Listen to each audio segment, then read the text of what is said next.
Hello বন্ধু, YouTube চ্যানেলে সবাইকে ওয়েলকাম। আমি ফোর ভালভের হেড ফিটিং করতে যাচ্ছি রকার। এই যে এখানকার রকারের বলগুলো যদি না থাকে তাহলে ইঞ্জিনে আওয়াজ উঠবে। এই যে এই ভিতরের এই যে এই যে বলগুলো আছে, লম্বা লম্বা বলগুলো, এগুলো যদি একটা কমে যায় তাহলে ইঞ্জিনের আওয়াজ উঠে যাবে। তার জন্যে এটাকে ঢুকিয়ে রাখতে হবে ধোয়ার সময়। ঠিক আছে বন্ধু, বুঝতে পেরে গেছো।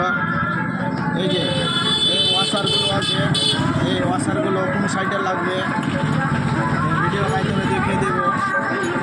এই যে কোনটা ওয়াশার কোন দিকে লাগবে আমি দেখে দেবো। এখানে স্প্রিং ওয়াশার আছে, দুটো স্প্রিং ওয়াশার আছে, আর দুটো করে প্লেন ওয়াশার আছে। স্প্রিং ওয়াশারটা কোনখানে থাকবে আমি এই ভিডিওর মাধ্যমে দেখিয়ে দেবো।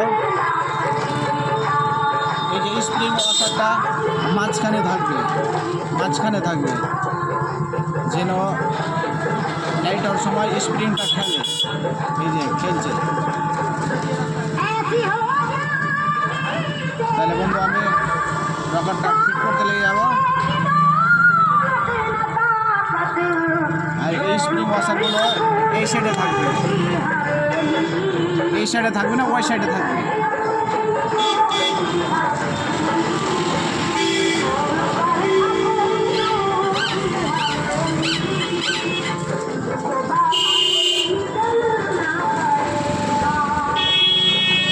ঢুকিয়ে দিলাম, তারপরে ওয়াশারটা দেবো আমি।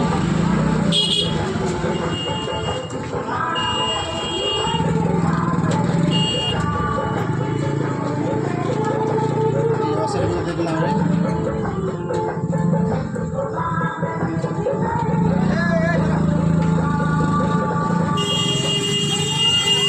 দ্বিতীয় রকার ফিটিং করবো। স্প্রিং ওয়াশারটা বিছিয়ে দিয়ে দিলাম, আর দুটা প্লেন ওয়াশার বাইরে দিকে দেবো। ওয়াশারগুলো থাকবে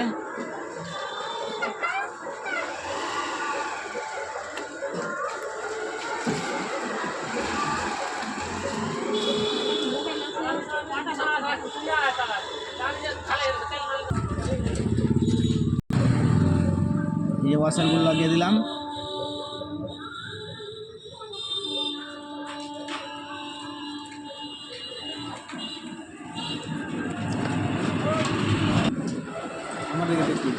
এই ফোর ভালভের রকার মেলারের জন্য আমার গায়ে গেজ পিন নেই।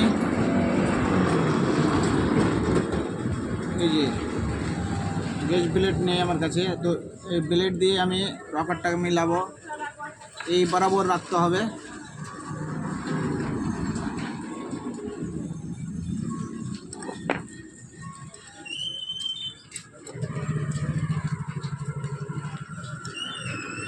জি, শেভিং ব্লেড দিয়ে আমি মিলিয়ে দিলাম। ব্লেডের পরিমাণ মতো এই গ্যাপ থাকবে। তা সেম দুপাশে এই সিস্টেমই থাকবে। এই সাইডেরও মিলিয়ে দিয়েছি, সেম এই সাইডেও। ঠিক আছে বন্ধু, বুঝতে পেরে গেছো। এই ভিডিওর